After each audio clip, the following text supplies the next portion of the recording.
Hello YouTube and welcome to another video. Today we're in Sofia, Bulgaria and we're going on a green line subway mission.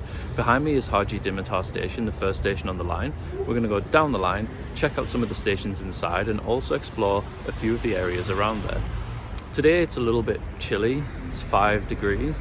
I'm wearing sunglasses because it hides a multitude of sins, including a heinous spot. Check out this cool graffiti behind me, let's go.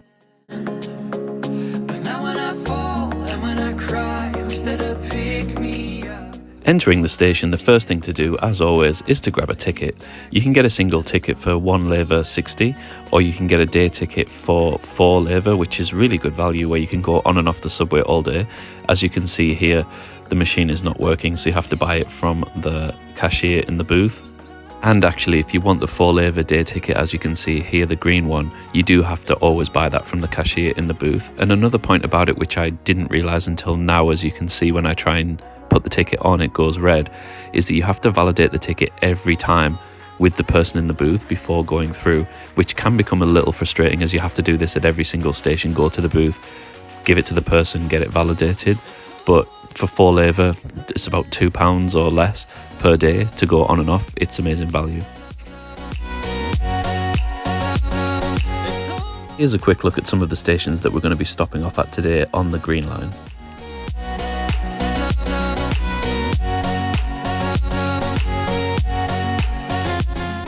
It looks to be a really nice modern line. You can see spacious, clean carriages here with not too many people, as it's during the daytime. So hopefully it's going to be a nice journey.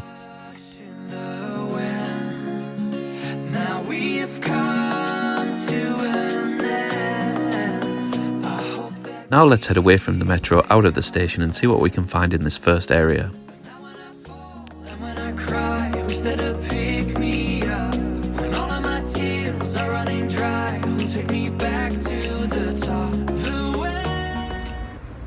So we've got off at the second station, Teatralna. Presumably there's some kind of theatre in this area that we can find. I'm walking through a park that I believe is Park Zamoth, and there's some more funky graffiti over here, which would be good for some Insta pictures. But now I'm going to walk around, see if there's any theatres or any fancy buildings to see, and then we'll jump back on the metro and go to the next stop. So it turns out I was actually behind the theatre. Oops. So there was an old theatre here that you can see, and also a larger one that looks as though it was under construction or some kind of reconstruction.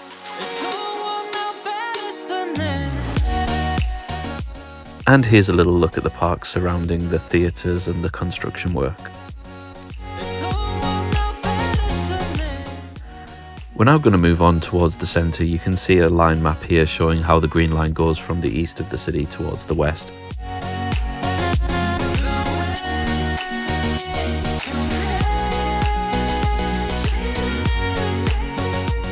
And after a short metro ride, we're getting off at our next stop, which is Most.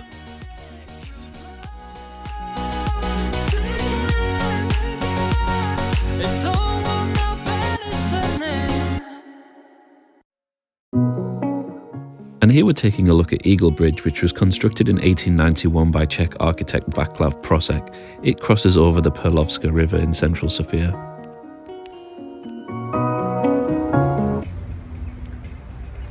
Either side of Most station and the Eagle Bridge there are parks, and in one of the parks there is a monument to the Soviet army, so let's go and check that out.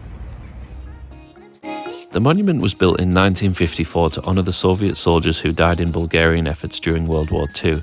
As you can see, at the time of filming it was December, so it is actually surrounded by some kind of icy track, which is used for a biathlon type event, I think. And also there's skating rinks and a lot of other icy, snowy things for people to do during this time of year.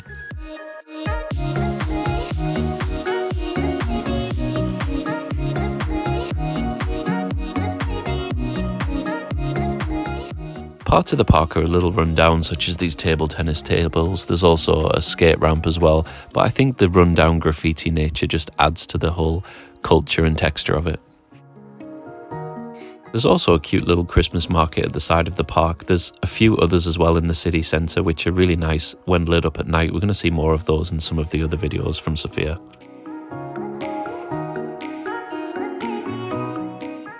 Heading back into the metro, we're going towards our next stop, which is the National Palace of Culture.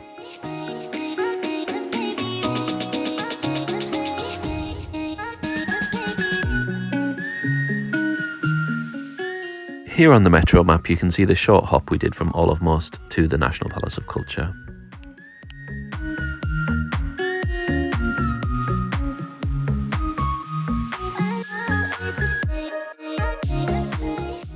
Unfortunately on this day we'd not been blessed with the best weather for looking around, but let's go and see what we can see.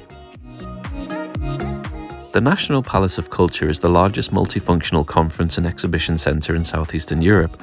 It was opened in 1981 in celebration of Bulgaria's 1300th anniversary. If you happen to be on the right side of the plane when you're flying into Sofia, you can see this entire area with the gardens from the sky, and it really does look spectacular. You can get an idea of the scale from the air. I also couldn't resist trying to get a selfie or potential thumbnail for the video with the Sofia sign. Will it be the thumbnail or not? Who knows? Am I going to leave it in the video? Of course. Even with the kind of Met weather, it was still really nice to walk around this park in the lead up to Christmas. Look at all these cute trees.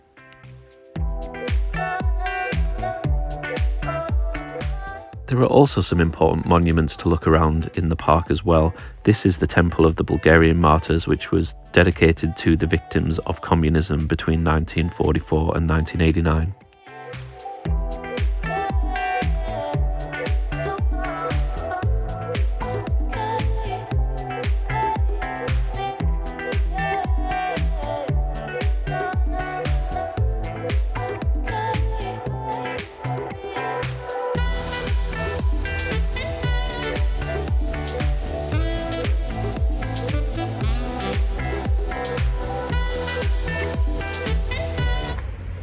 Just across from the National Palace of Culture is Vitosha Boulevard, which is one of Sofia's biggest shopping streets. Let's go and have a look down there now. I'm loving the huge communist-style signs for McDonald's and Coca-Cola as well.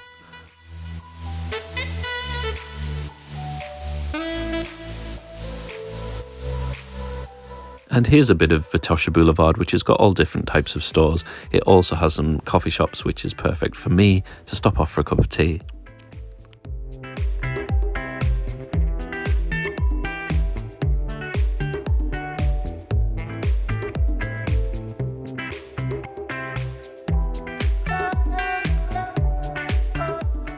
After a quick pit stop for some tea and some food, we're heading back onto the metro and we are going west towards Bulgaria Boulevard.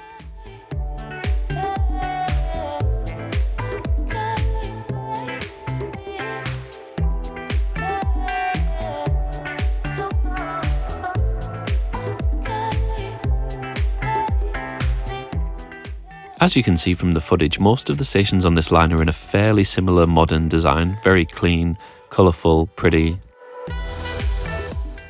Also really enjoyed this Bulgaria map in the Bulgarian flag colours. Here you can see the short metro journey that we just did past Medical University towards Bulgaria Boulevard. This is where the video goes a little bit off course. So we've come out of Bulgaria Boulevard metro station to the very noisy Bulgaria Boulevard. You can see all the cars here. There are a few things worth seeing that are slightly away from this metro station. So we're going to try and take a tram down this track, hopefully, and get to some of these sites before it gets dark and they close. So at this point in the day there were only a couple of hours of light left, and I decided that there were a couple of things worth seeing that would be potentially better than continuing down the green line.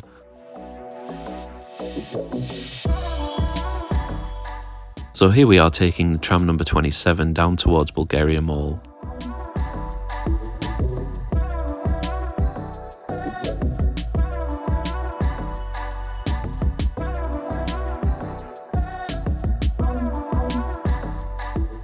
So let's take a quick look around the mall.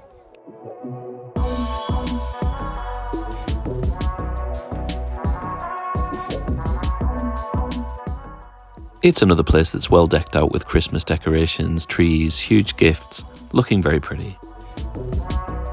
It's a fairly standard mall in terms of what's inside, but if you're looking for international chains, food, clothes, things like that, it's a good place to come.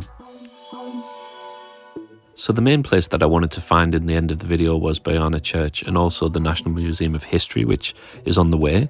At the moment I didn't know exactly how to get there and the maps weren't very clear, so I'm taking the tram as far as possible. So we ended up getting to the end point of that particular tram. You could see the circular parking area and out towards a main road. According to the maps, it didn't look that far to get to either of the places that I wanted to go to, but there was no obvious way to get across the road. There was no obvious walking routes to actually get there, and time was running out at this point. It was already starting to get a little bit dark. So it looks as though we may have been defeated on the mission to try and find Boyana Church. It's almost impossible to get through the highways or walk alongside them, or at least to get there before it closes at 6. I may have to give in and get a taxi, which I hate doing. Feels like cheating.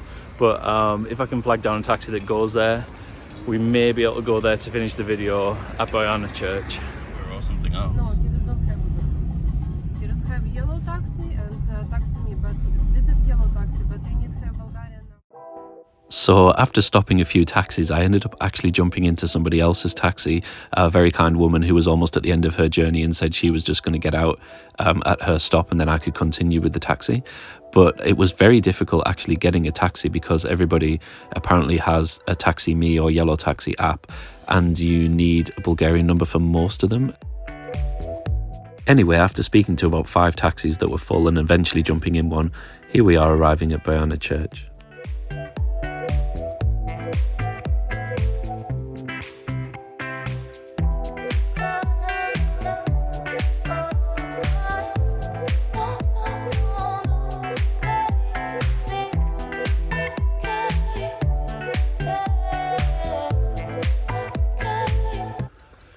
Okay, so I totally cheated and took a taxi up here because it was almost impossible to get up here with all of the hills, and at this time of day it was just going to be really tricky.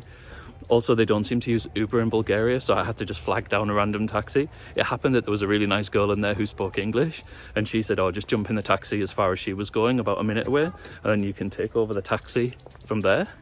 So we took the taxi up the hill to Boyana Church.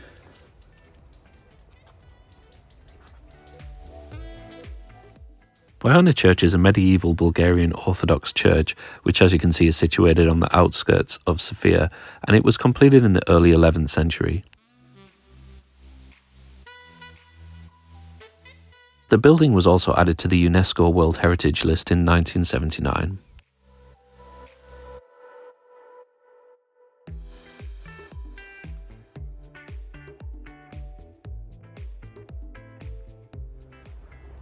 Okay, well that's where we're going to leave the vlog for today. You can't actually get into the church at this time. I think it must close at 5 in terms of getting a ticket to go inside. But that's where we're going to leave it for today. I would have liked to hit up the other stations on the Green Line, which I might do or may not do, we'll see. But I think this is probably the best thing to try and do off the Green Line. Here's a quick look at the ticket information and prices for Boyana Church. From what I could see from the outside, this would really be worth a specific visit where you went during the day, made sure you managed to get inside, because even from what I could see through the windows, it looked great. If you enjoyed the video, remember to like and subscribe, and I'll also be doing some other adventures in Sofia after I've been to Plovdiv on the other line, so check those out as well.